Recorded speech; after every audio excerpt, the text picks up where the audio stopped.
ಇನ್ನೊಂದು ಘೋಷಣೆ ಮಾನ್ಯ ಮುಖ್ಯಮಂತ್ರಿಗಳು ಮಾಡಿದ್ದಾರೆ. ನಾವು ಕೇವಲ ಹಣ ಕೊಡ್ತಕ್ಕಂಥದ್ದಲ್ಲ, ಅವ್ರಿಗೆ ಕೌಶಲ್ಯನೂ ಕೂಡ ಕೊಡ್ತೀವಿ. ಯಾಕಂದರೆ ಯಾರು ಯುವ ನಿಧಿಗೆ ಎನ್ರೋಲ್ ಆಗ್ತಾರೆ ಅವರು ಸ್ಕಿಲ್ ಕನೆಕ್ಟ್ ಪೋರ್ಟಲಲ್ಲಿ ಕೂಡ ಅವರಿಗೆ ನಾವು ಎನ್ರೋಲ್ ಮಾಡ್ತಾ ಇದ್ದೀವಿ. ಹಾಗಾಗಿ ಅವರಿಗೆ ಕೌಶಲ್ಯ ಕೊಡ್ತಕ್ಕಂಥದ್ದು ಕೂಡ ನಮ್ಮ ಸರ್ಕಾರ ಮಾಡ್ತಕ್ಕಂಥ ಉದ್ದೇಶ ಇದೆ. ಓಕೆ, ಅಂದರೆ ಯಾವಾಗಿಂದ ಸ್ಟಾರ್ಟ್ ಆಗುತ್ತೆ ಸರ್ ಈ ಕೌಶಲ್ಯ ಅಂತ ಹೇಳಿ? ಈಗ ಯಾರ್ಯಾರು ಈಗ ನಾವು ಯುವ ನಿಧಿ ಈಗಾಗಲೇ ಪ್ರಾರಂಭ ಆಗಿದೆ.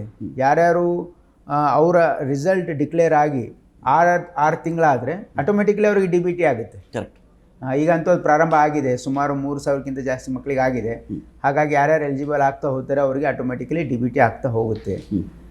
ಹಾಗಾಗಿ ಅದಾದಮೇಲೆ ನಾವು ಖಂಡಿತವಾಗಿ ಇವರೆಲ್ಲರನ್ನು ನಾವು ಯಾರು ಯುವ ನಿಧಿಯಲ್ಲಿ ಎನ್ರೋಲ್ ಆಗಿದ್ದಾರೆ ಅವರಿಗೆ ನಾವು ಸ್ಕಿಲ್ ಕನೆಕ್ಟ್ ಪೋರ್ಟಲ್ಗೂ ಕೂಡ ಅವ್ರಿಗೆ ಆನ್ ಬೋರ್ಡ್ ತೊಗೊಳ್ತಾ ಇದ್ದೀವಿ.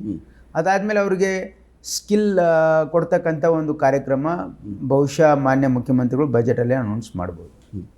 ವೈದ್ಯಕೀಯ ಶಿಕ್ಷಣ ಅಂತ ಬಂದಾಗಲೂ ಸಾಕಷ್ಟು ಬದಲಾವಣೆಗಳು ಬೆಳವಣಿಗೆಗಳು ಕಾಣ್ತಾ ಇದ್ದೀವಿ ಸರ್.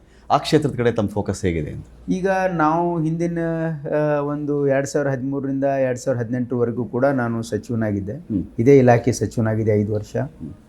ಆಗಲೂ ಕೂಡ ನಾವು ಸಾಕಷ್ಟು ಪ್ರಗತಿಯನ್ನು ಮಾಡಿದ್ವಿ.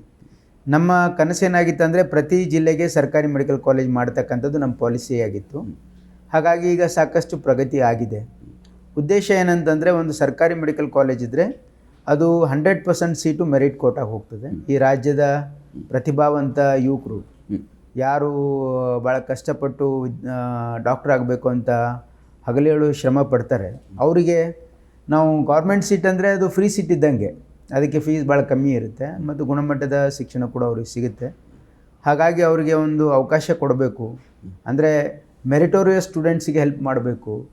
ಮತ್ತು ವಿಶೇಷವಾಗಿ ಬಡವ್ರ ಮಕ್ಕಳು ಯಾರು ಡಾಕ್ಟರ್ ಆಗಬೇಕಂತ ಆಸ್ಪೈರ್ ಮಾಡ್ತಾ ಇದ್ದಾರೆ ಅವರಿಗೆ ಹೆಚ್ಚಿನ ಅವಕಾಶ ಕೊಡಬೇಕು ಅಂತಕ್ಕಂಥದ್ದೇ ಇದರ ಉದ್ದೇಶ ಆಗಿತ್ತು. ಜೊತೆಗೆ ಆ ಜಿಲ್ಲೆಯಲ್ಲಿ ಮೆಡಿಕಲ್ ಕಾಲೇಜ್ ಬಂದರೆ ಅಲ್ಲಿ ಟೀಚಿಂಗ್ ಆಸ್ಪತ್ರೆಯಲ್ಲಿ ಎಲ್ಲ ಫ್ಯಾಕಲ್ಟೀಸ್ ಇರ್ತಾರೆ.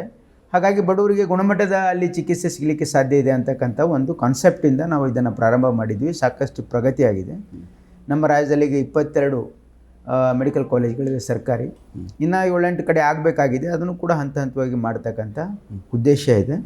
ಜೊತೆಗೆ ನಾವು ಹಿಂದಿನ ಸರ್ಕಾರದಲ್ಲಿನೇ ಇನ್ನೊಂದು ಯೋಜನೆಯನ್ನು ಪ್ರಾರಂಭ ಮಾಡಿದ್ವಿ. ಅದೇನಂತಂದರೆ ನಾವು ಸರ್ಕಾರಿ ಒಂದು ಮಟ್ಟದಲ್ಲೇ ಸೂಪರ್ ಸ್ಪೆಷಾಲಿಟಿ ಆಸ್ಪತ್ರೆ ಪ್ರಾರಂಭ ಮಾಡಬೇಕು ಅಂತ. ಉದ್ದೇಶ ಏನಂದರೆ ಈಗ ನಿಮಗೆಲ್ಲ ಗೊತ್ತಿದೆ, ಕಾರ್ಪೊರೇಟ್ ಆಸ್ಪತ್ರೆಗಳಲ್ಲಿ ಯಾವ ರೀತಿ ದುಬಾರಿ ವೆಚ್ಚ ಸಾಮಾನ್ಯ ಜನರು ಅದನ್ನು ಭರಿಸೋಕ್ಕಾಗೋದಿಲ್ಲ.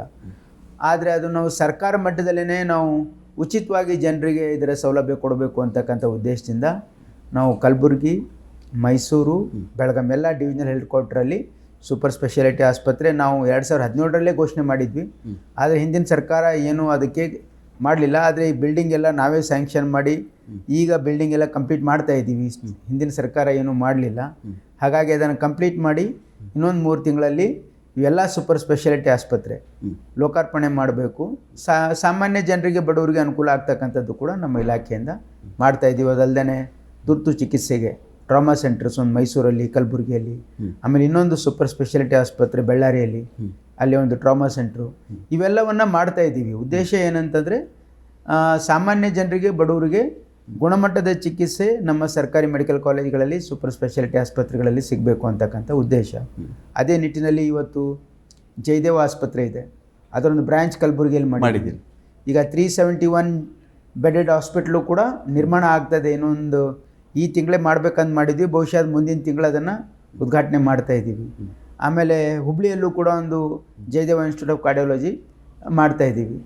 ಹಾಗಾಗಿ ಇವತ್ತು ಬೆಂಗಳೂರು ಜಯದೇವ ಮೇಲಿರೋ ಒತ್ತಡನ ಕಡಿಮೆ ಮಾಡೋದಕ್ಕೆ ಎಲ್ಲ ಕಡೆ ಇಲ್ಲಿಗೆ ಬರ್ತಾರೆ ಸರ್. ಅದು ಎಷ್ಟು ತಡ್ಕೊಳ್ಳುತ್ತೆ? ಅದಕ್ಕೇನೆ ಮೈಸೂರಲ್ಲಿ ಒಂದು ಮುಂಚೆನೆ ಮಾಡಿದ್ರು. ಹಾಗಾಗಿ ಈಗ ನಾವು ಕಲಬುರಗಿಯಲ್ಲಿ ಮಾಡಿದ್ದು ಹೋದ್ಸೆ. ಈ ಸರಿ ಮತ್ತೆ ಒಂದು ಧಾರವಾಡಲ್ಲೂ ಕೂಡ, ಹುಬ್ಳಿ ಧಾರವಾಡಲ್ಲೂ ಕೂಡ ಒಂದು ಮಾಡ್ತಾ ಇದ್ದೀವಿ. ಹಾಗಾಗಿ ಈ ಬೆಂಗಳೂರು ಜಯದೇವ ಆಸ್ಪತ್ರೆ ಮೇಲೆ ಒತ್ತಡ ಇರಬಾರ್ದು ಅಂತಕ್ಕಂಥ ಉದ್ದೇಶ.